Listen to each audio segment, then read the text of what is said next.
माया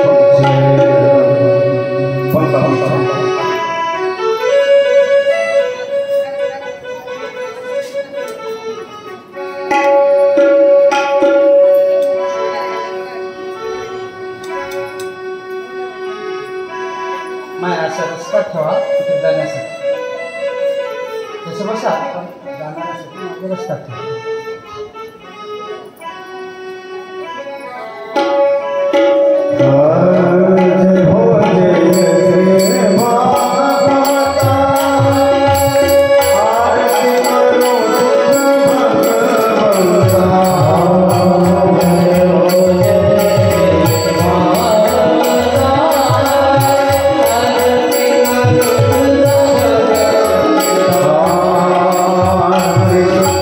Hare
शरदिंदो समा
श्रीमद भागवत कथेचा बघता बघता 5वा दिवस, बघता बघता 5वा दिवस चालू आहे. आजपर्यंत राजा परीक्षित महाराज शुकाचार्यांना प्रश्न विचारत आहेत.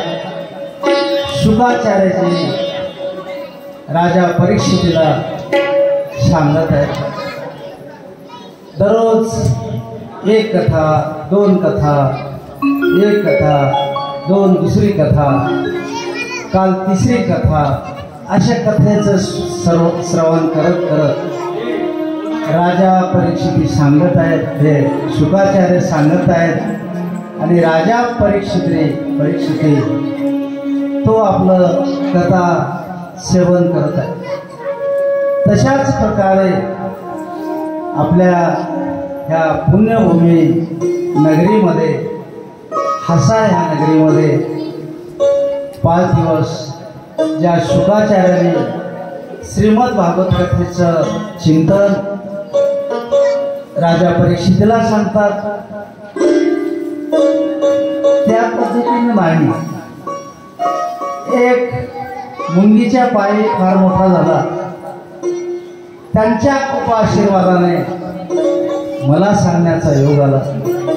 सज्जनो,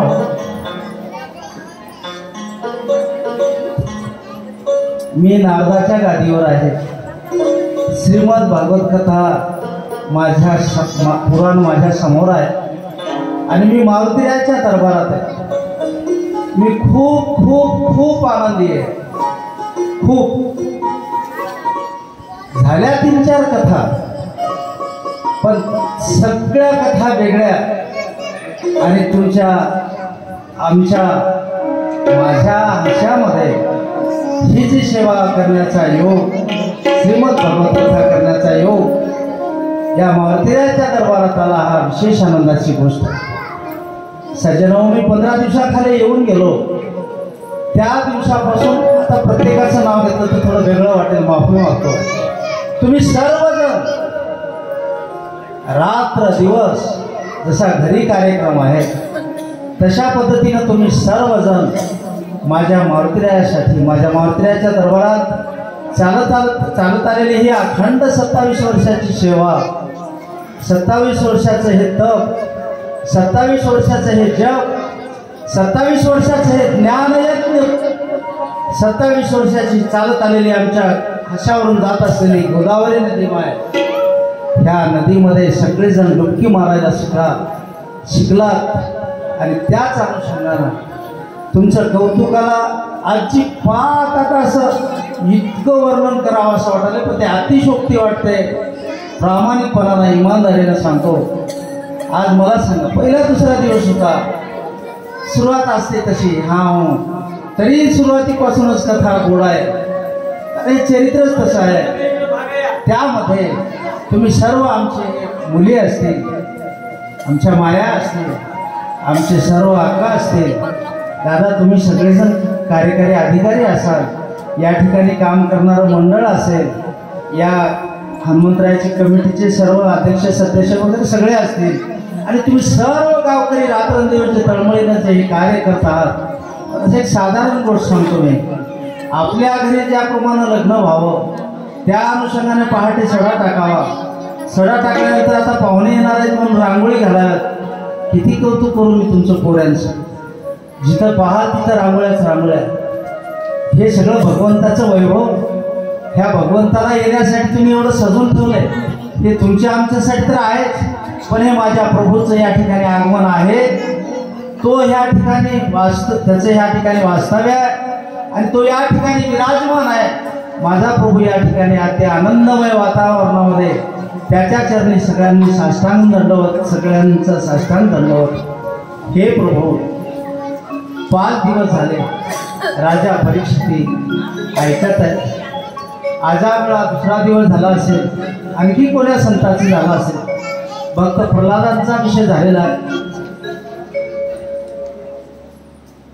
गजेंद्राचा झालेला आहे. असे बरेच, कारण तेवढं शक्य नाही आहे. मी तुम्हाला काय सांगितलं ज्या वेळेला भागवत श्रीमद भागवत कथेमध्ये कमी अध्याय नाही महाराज, आता एक काल जर सुरुवात झाली सरपंच साहेब, तर त्याच्यामध्ये 26 मावशीला इथंच खुर्ची द्या, मावशी इथंच बसा माझ्याजवळ, नाही तिथं कडाला त्यांच्या पाठीमागच्याला दिसलं पाहिजे असं. 26 स्कंद आहेत, त्या 26 स्कंद सांगायचे कधी. मी काल सांगू सोयाबीनच आपल्या घरला येईल, पेरण्या येऊन जाते ते नाही सांगायचं, ठीक आहे.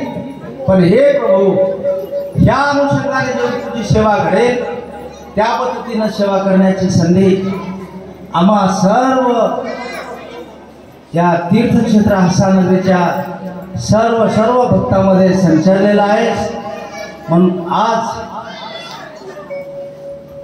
आपल्या या हसानगरीमध्ये भगवान गोपाल कृष्ण येणार आहेत आणि आज भगवान गोपाल कृष्णाचा जन्म होणार आहे, त्यांच्या लीला सांगायच्या आहेत. हे सांगत असताना राजा परीक्षित विचारतो, हे शुकाचार्यजी, हे भगवान, हे देवा, हे मुनीश्वर, सांगा की भगवान येणार, हे कसं येणार दादा?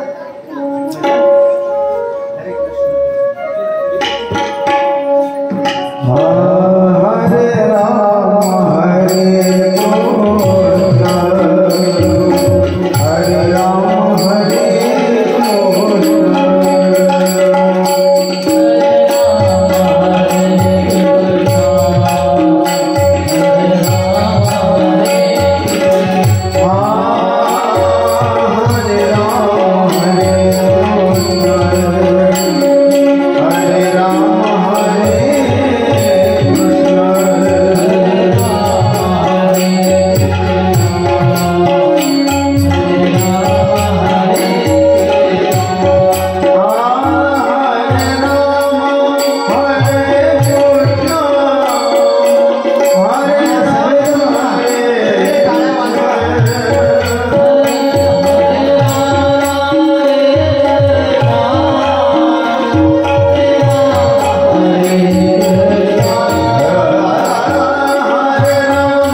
लग्न होऊन बरेच दिवस झाले, एखाद्याला मूल बाळ नाही, बऱ्याच वर्षानंतर मूल होत आहे, त्या घरामध्ये जेवढा आनंद होतो तेवढा आनंद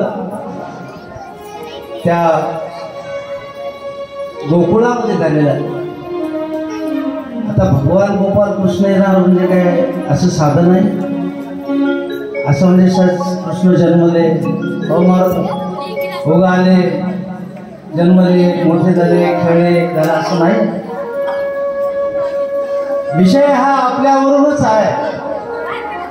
राजा परीक्षिती बसलेले आहेत. शुकाचार्य सांगत आहेत, हे हे परीक्षिती ऐक सांगतो, ह्या जन्माची जर सुरुवात करायची आहे, विनाकारण उभ्याच्या उभं नाही जन्माला येतो आहे. त्यासाठी शैरीक व्हावं लागेल आहे ना दादा. मग हुंडा बोलावं लागेल, मग ते सगळं तुम्हाला सामान घ्यावं लागेल, हे सगळं आहे ना. तर हे करत असताना एवढंच सोपं नाही. हे का झालं, का घडलं, भगवान गोपाल कृष्णाला का अवतार धारण करावा लागला, मायबाप एक लक्षात घ्या. ज्या वेळेला दुष्टांची प्रवृत्ती जास्त होते, दुष्ट सज्जनाला जास्त त्रास देतात, अति पापाचा भडीमार होतो, त्यावेळेला कितीही सांगितल्यावर ऐकत नाही. त्यावेळेला कुणाला सांगायची गरज नाही. आपल्या बोलीभाषेमध्ये, बोलीभाषा म्हणजे आपली गावरान भाषा, त्याच्यात एक म्हण मला लहानपणची आठवते. दादा, पायरी पडल्यावर ओंजळीत टाकायची गरज नाही असं म्हणतात. ते आमच्या लहानपणची भाषा. एवढा आमापाप झालं भूतलावर, त्यावेळेला भगवंतानी विचार केला की काय करायचं. नव्हे, पृथ्वीला जळ झाला तो विषय. त्या पृथ्वीला जळ झाला. पृथ्वी विचार केली की आता माझं कसं होणार. पृथ्वी विचार केली आणि ठरवलं की आपण भगवंताकडे गारानं गायचं. एखादी काही काम असेल, गावातलं ग्रामपंचायतचं काम आहे, काही अडचण आहे, तर आपण सरपंच साहेबांकडे जातो. तसं पृथ्वी आपला एक अर्ज घेऊन भगवंताकडे गेली. देवाला सांगितलं, देवा आता ओझं मला 6 महिना झालाय. अरे काय सांगावं, लहान लहान लेकरं बिघडले, सगळं पापच पाप झालंय. कोणी भगवंताचं चिंतन करायला तयार नाहीये, कोणी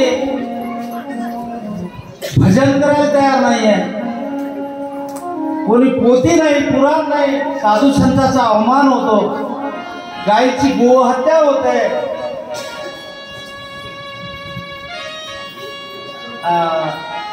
दिलो काय सचिन पाटील हा काय हा सचिन पाटील सचिन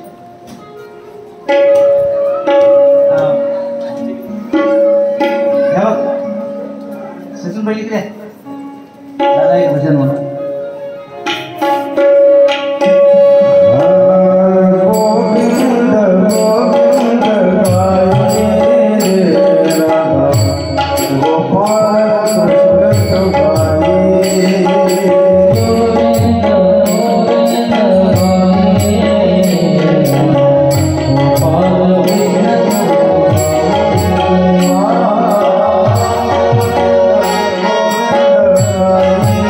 Yeah.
झालंय, कोणी भजन करायला तयार नाही, कोणी काही नाही आपापल्या विषयामध्ये गुंग असलेला हा समाज फार ओझं जास्त झालंय.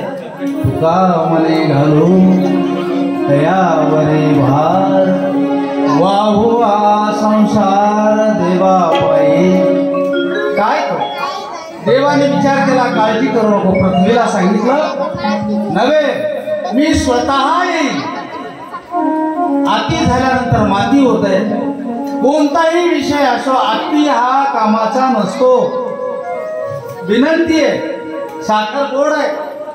देवीदास पाटलांनी 4 दिवस लागेल एवढा गुळ ठेवलाय माझं. एवढं लागेल, मला लागते खडा, पण गोड लागला म्हणजे एवढं जर खाल्लो तर आमच्या सरपंच साहेबांसारखं शुगर होतं. म्हणून मर्यादा आहे त्या गोष्टीला. साखर गोड लागली, एवढी खायची असतं, मुठभर नाही, 4 मुठी नाही, असं नाही काय. अति झाल्यानंतर माती होते. चला, देवाने विचार केला की यायचं कसं, जायचं कसं. जन्म तर घ्यायचा आहे, जन्म घ्यायचं तर त्याला सगळ्या गोष्टी आवश्यक आहेत. कसं यायचं, सुरुवात आहे. आले म्हणजे काय, आपले काल जसे यात्री अनुसया माता दत्तात्रय प्रभूचा अवतार दत्त म्हणून झाला. 3 बाळ झाले, एकच दत्तात्रय प्रभू तयार झाले आणि त्रिमूर्ती दत्तात्रय म्हणतो आपण. कालचा विषय झाला, काल कपुरात सांगितलं मी. तसं नाहीये दत्त म्हणून प्रकट व्हायला. सुरुवात करायची असेल तर सोयी करावं लागेल, लग्न व्हावं लागेल, सगळं ठरलं. महाराज अवतार धारण करायचं तर काय करावं लागेल. योग्य असं ठिकाण निवडलं. कोणाच्या घरी जायचं, मला असं पूरक असं, मला समाधान असं वाटलं, असा भक्त कोण असेल या भूतलावर. काढली महाराज यादी. त्यामध्ये देवक नावाचा राजा, त्याची मुलगी देवकी आणि वसुदेव राजे मुलगी शोधताय. देवक हा कंसाचा भाऊ होता. कंस हा देव नव्हता, कंस हा दैत्य होता. मग जायचं कसं. सोयरिकीला निघाल्या, बैठक झालेली आहे. कंसाची चुलत बहीण देवकी. ठरलं महाराज, पाहुणचार झाला, बोलणं झालं, सोयरीक झाली. त्याला किती वेळ लागलाय भागवतामध्ये, लगेच लगे लग्न होऊन जाते, सगळंच होतंय. सोयरीकही झाली आणि देवकी आणि वसुदेवाचं लग्नाचा मुहूर्त ठरला. देशोदेशीच्या राजांना पत्रिका देण्यात आल्या. सगळ्या गावातल्या बायलिकांना बोलून घेण्यात आलं. जसं आपल्या ह्या माझ्या मारुतीरायाच्या उत्सवामध्ये, त्या उत्सवामध्ये मला बऱ्याच मुली या ठिकाणी दिसत आहेत. बऱ्याच जणांना सगळ्यांनाच ओळखतो जवळपास. आता नवीन मुलांची ओळखी नाही. तर सगळे जसे पाहुणे होऊन आपल्या गावात आले, सगळ्या गावोगावच्या बायलिकी आता येणार. जसं आज झालं 2 दिवस राहिले, तर हा असं सगळ्या गावोगावच्या बायलिकी त्या लग्नाला यायला लागल्या. राजे महाराजे यायला लागले. कधी इकडून वराडायचं, कधी तिकडून, कोणी हत्तीवर, कोणी घोड्यावर. राजा आहे तो. लग्नाचा दिवस आला महाराज. कंसाची बहीण आहे, दैत्याची बहीण देवकी, चुलत बहीण. वसुदेव राजांचं वराड आलेलं आहे. मंडप थाटलेला आहे, वाद्य वाजत आहेत.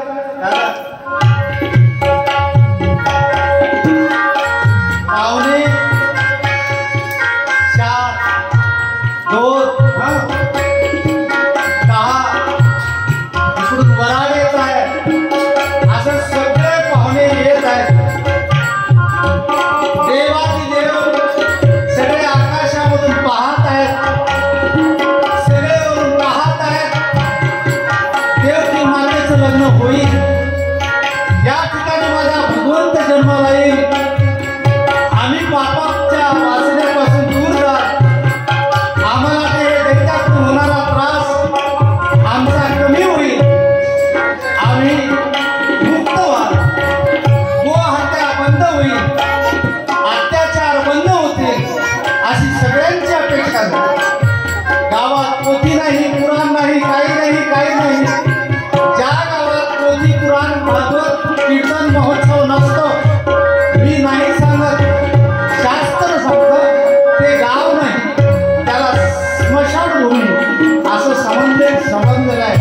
सरपंच चला गावागावातले पाहुणे येत आहेत, चौकडून वराडी येत आहेत, त्यांना दिलेली जागा आहे आणि सगळं असा थाटामाटात विराजमान झालेला असं स्टेज, त्या स्टेजवर देवकी माता इकडून लाजत लाजत येत आहे,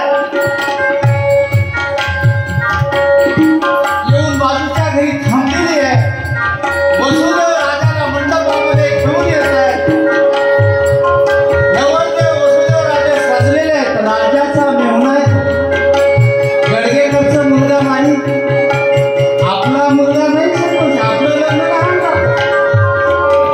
वसुदेव राजा मंडपामध्ये येताना काय ते स्वरूप असेल, काय ते वसुदेव राजांची तपश्चर्या आहे, ज्या भगवंताला आपल्या हृदयामध्ये साठवलेला आहे, तो माझा वसुदेव राजा भगवंताशी प्रिय असेल. वसुदेव राजा असे येतात, विराजमान होतात. सांगितलेलं आहे मामाच्या नवरीच्या मामाला विनंती आहे, नवरीला मंडपामध्ये घेऊन यावं. लग्नघटिका जवळ येत आहे, नवरा नवरी विराजमान झालेले आहे. दादा लग्न मंडप असा गच्च भरलेला आहे, वाद्य असे मधुर वाजत आहे, सुमधुर वाद्य आहे, सगळे हातामध्ये अक्षरा घेतलेले आहेत. दादा लग्न लावू का?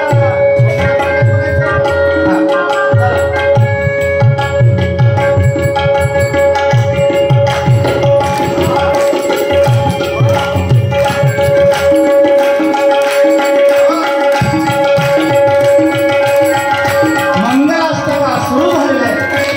आता सावध सावधान समय साधा समीपी असे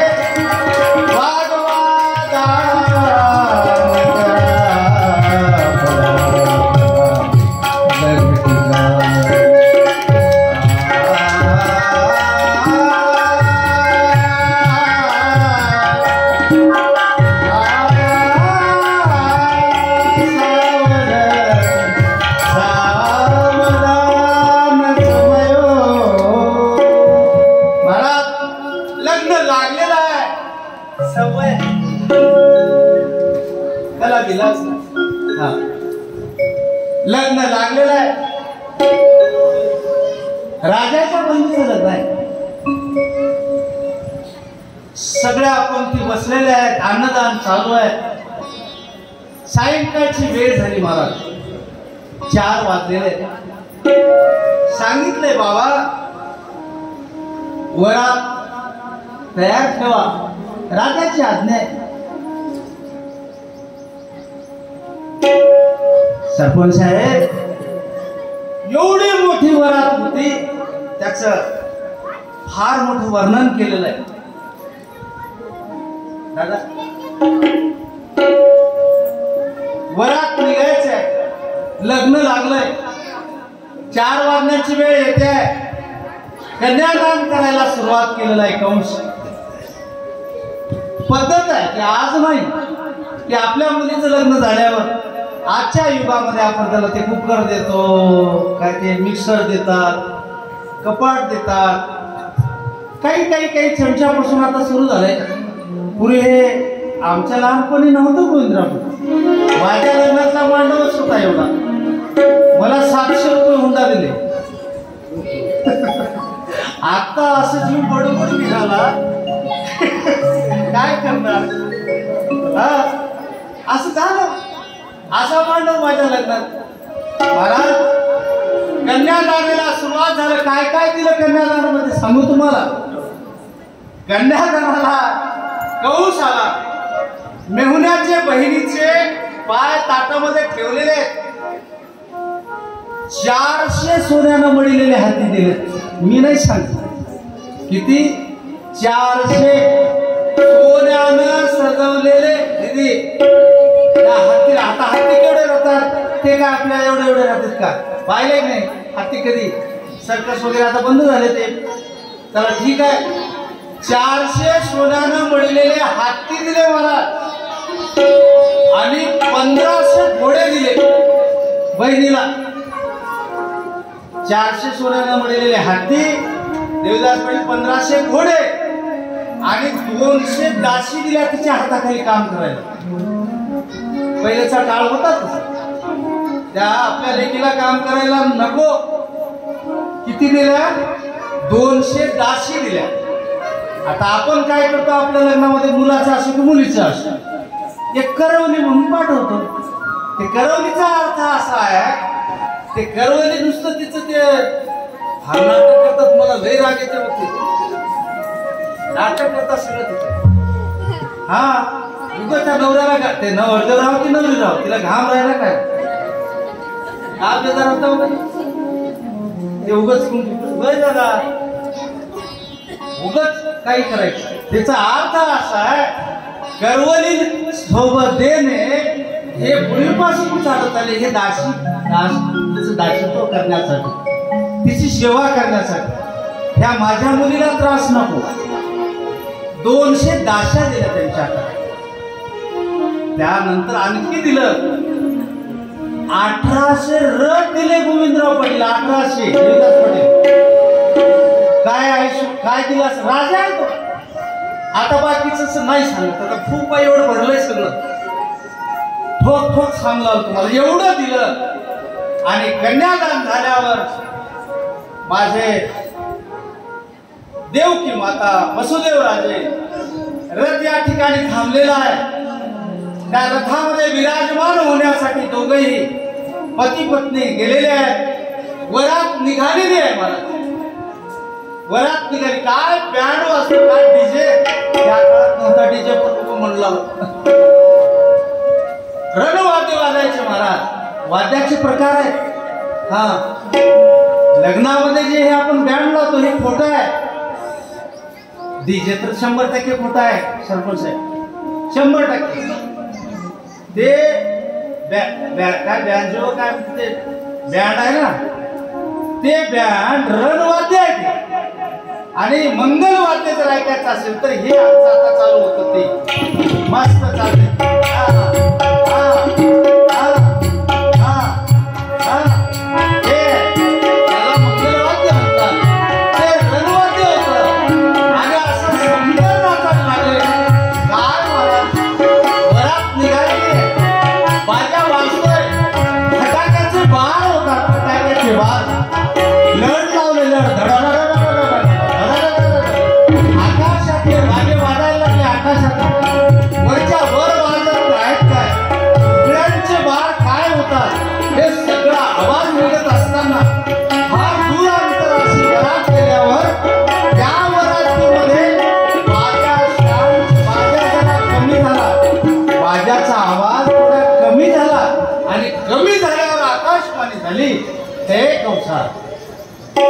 कंसा आहे. अरे वेड्या, ज्या बहिणीला तुला दिला, ज्या बहिणीचं लग्न एवढ्या थाटामाटामध्ये करतोयस ना वेड्या, ऐक म्हणून आकाशवाणी झाली. ऐक ऐक ऐक, हिच्या पुढे 8वा जन्माला येणार आहे. 8वा आणि 8वा आल्यावर तो तुला शत्रू आहे, तो तुला मारणार आहे. महाराज तो तुला मारणार आहे. असं म्हटल्यावर तो कंस घाबरला. घाबरल्यावर इकडे तिकडं पाहते. सुधारणा झालं. तातडीची बैठक. अचानक काही घडल्यावर तातडीची बैठक घेतात. आणि त्या बैठकीमध्ये त्या बैठकीत काय करायचं, आकाशवाणी झाली. आकाशातून ऐकून सत्यवाणी होती. आता 10 पेपर 10 बातम्या येतात ही गोष्ट वेगळी, पण त्या काळातली आकाशवाणी खरी होती. काय करा, कसं करा, काय करायला म्हणजे पहिलीचा विषय संपून टाका, पुढचा विषय खतम आहे ना. पहिलीलाच संपून टाका, पुढचा 8वा कशाला जन्माला आहे. महाराज कंस मामा, कंस कुणाचा मामा? भगवान कृष्णाचा. तो निघाला महाराज, सहज निघाला नाही. जाताना कमरेला तलवार आहे, कितीतरी शस्त्र त्याच्याजवळ होते. अशी जड वनाची तलवार घेतली. मी जाणार, माझ्या बहिणीला धरणार, तिला मारणार असं म्हणून धावत तो त्या रथाकडे गेला. गेल्याबरोबर आपल्या बहिणीचा हात धरला, रथावरून खाली ओढलं. ओढल्याबरोबर वसुदेव राजांना सांगितलं, महाराज हे काय करताय? बोलायचं नाही. मेहुण्याला म्हणतो महिन्याला काय नाही आकाश याच्या पोटी माझा हिला पुत्र होणार, मला मारणार, मी मरू नाही महाराज. रथातून ओढलं आणि तलवार उतारणार त्यावेळेला हात दिला वसुदेव राजाने. राजे आजपर्यंत तुम्ही राजे होते, आज मी तुमचा मेहुणा आहे. मेहुणा मेहुणा मेहुणा. आणि लक्षात घ्या, बायकोचा सांभाळ करणं हे नवऱ्याचं कर्तव्य आहे. मेहुणे म्हणून सांगतो, नम्र म्हणून सांगतो, हात जोडून सांगतो, तू माझ्या पाया पडाव. तुझ्या बहिणीचा मी नवरा आहे, पण मी तुला हात जोडून सांगतो, तू हिला मारतोस ना, हे नियमात नाही. अरे आजपर्यंत ती तुझी बहीण जरी असली तरी मी आता तिचा पती आहे. बायकोचं रक्षण करणं हे माझं काम आहे, माझा पुरुषार्थ मातीचा नाही. असं नाही करायचं. काय सांगितलं महाराज, एकानं आयडिया दिली. म्हणले महाराज एक काम कर, हिच्या पोटी जन्माला आलेला आठवं मारा, आठवं मारा, आठवं मारा. ठरलं आठवं मारा म्हणण्यात तेवढ्यामध्ये एक महान तपस्वी ऋषी ज्याचं नाव नारद मुनी महाराज. नारायण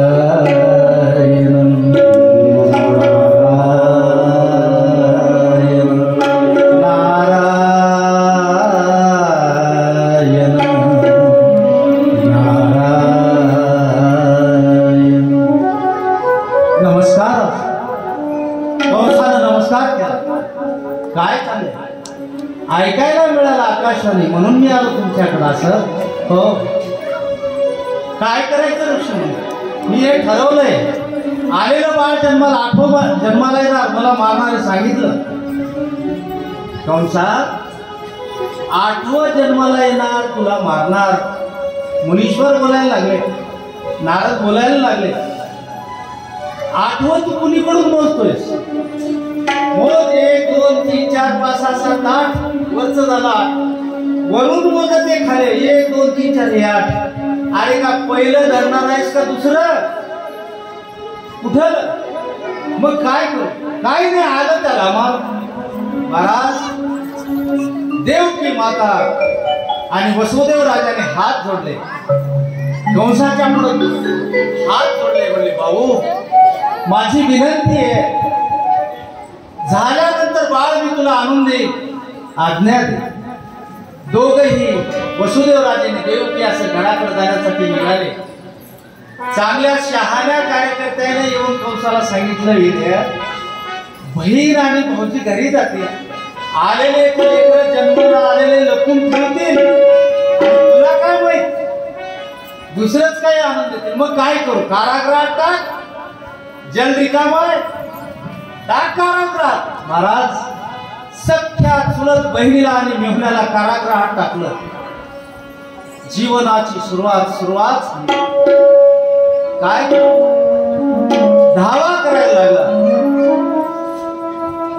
वसुदेव राजे देवाचे धावा. आपल्याला वाटतं देव देव देव देव यायचेच का? देव भेटल का? हो नक्की भेटेल.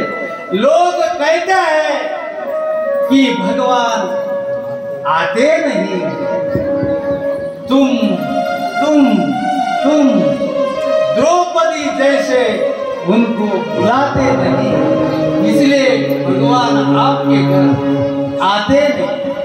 और कुछ लोग बोलते हैं कि भगवान खाते नहीं. क्यों नहीं खाते? क्यों खाते नहीं?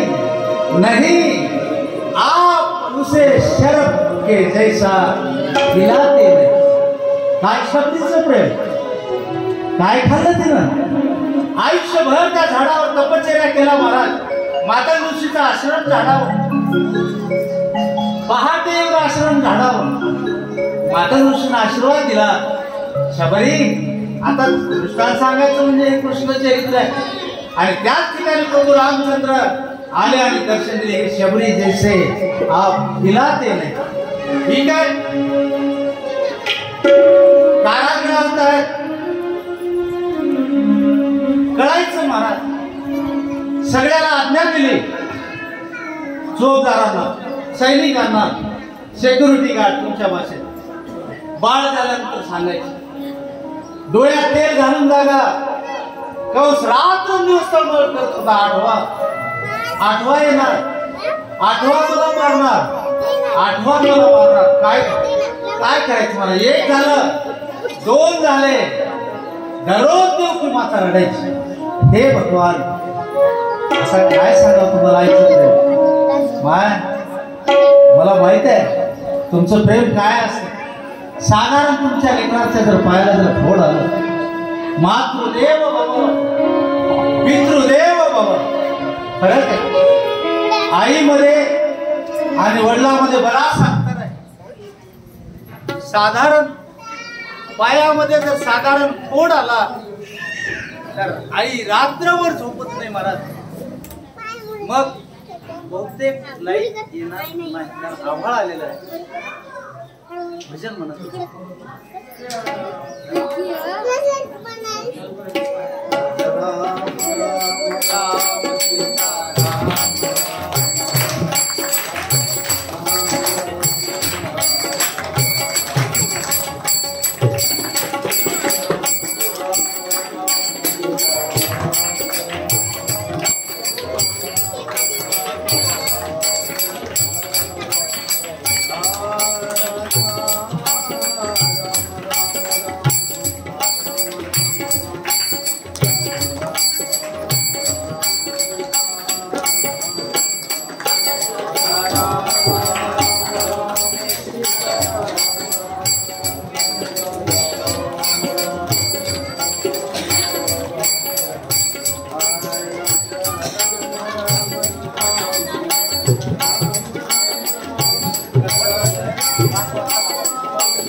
Ah